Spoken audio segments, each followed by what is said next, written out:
Welcome back, everybody, for another deep dive. Today we're going to dig into something that's been kind of blowing up online and honestly has us pretty fascinated.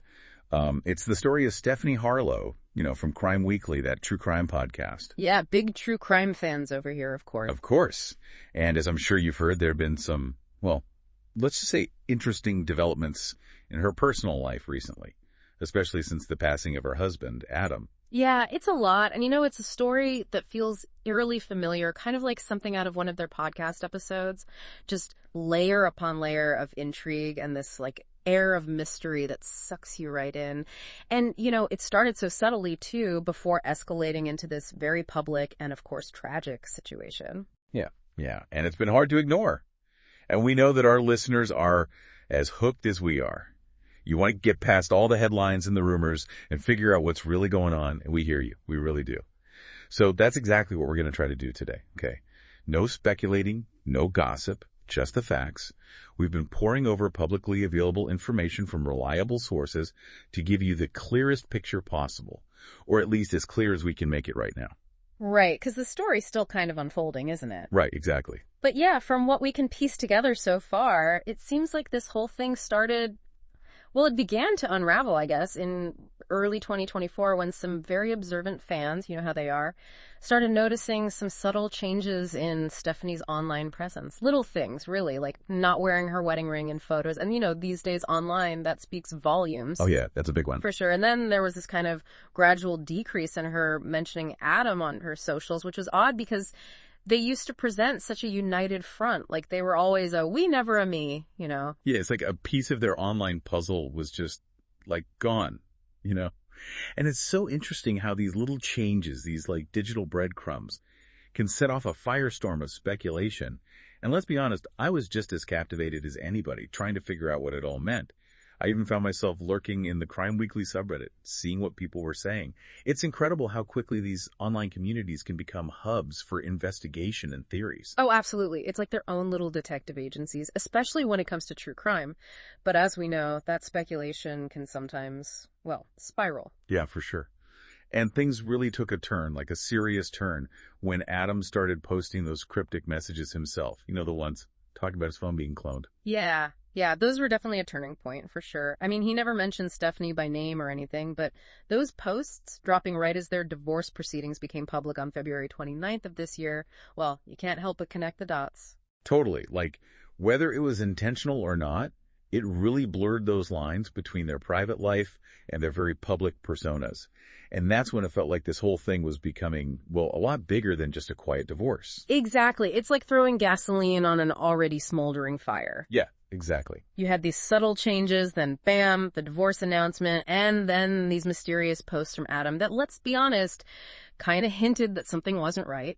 Like I said, it's a lot to process, even for seasoned true crime junkies like us, right?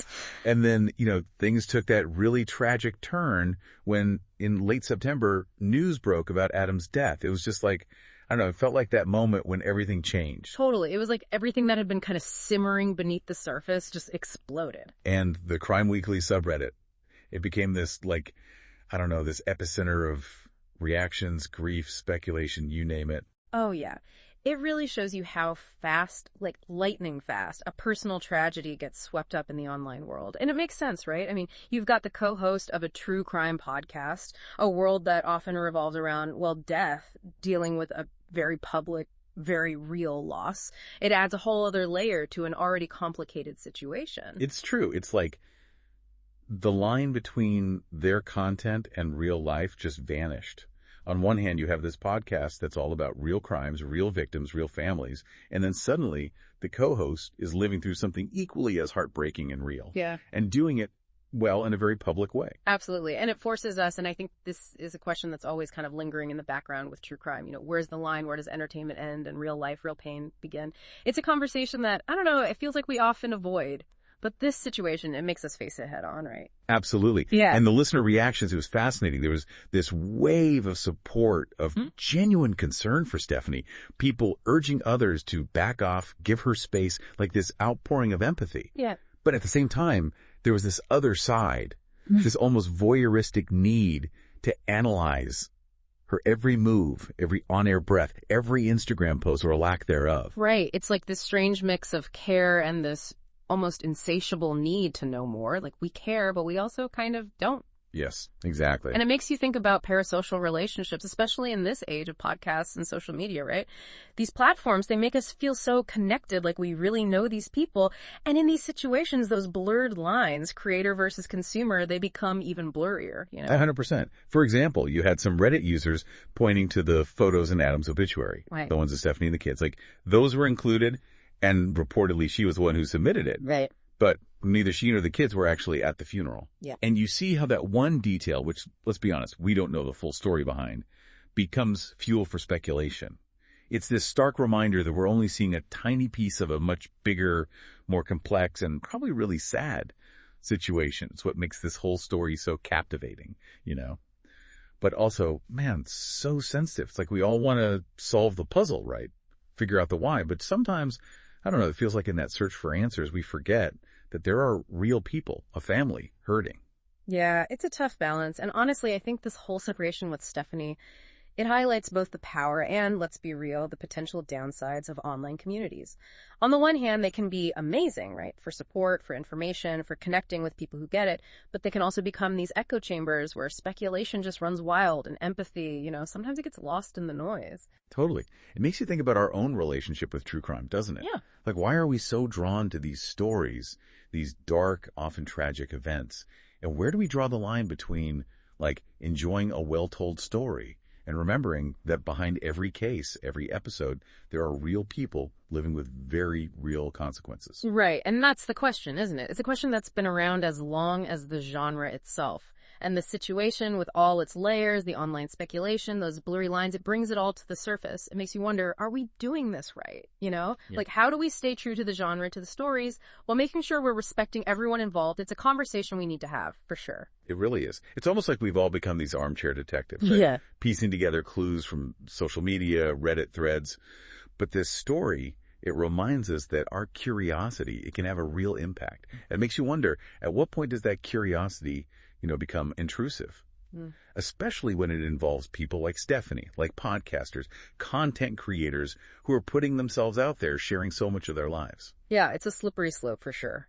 And it goes back to what we were talking about, those parasocial relationships. The closer we feel, the more invested we get.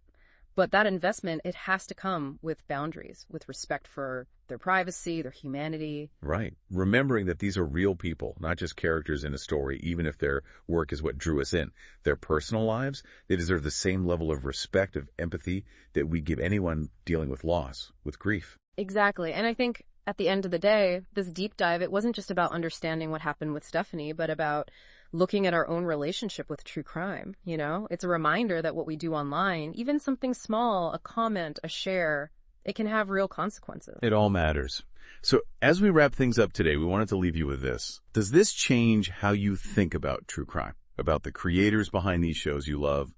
Does it make you think twice about the role we all play in their lives, especially online? Because true crime, it's more than just the cases, right? It's about people. And remembering that, understanding their stories, their complexities, that's what allows us to engage with this genre in a way that feels, I don't know, more human, more empathetic.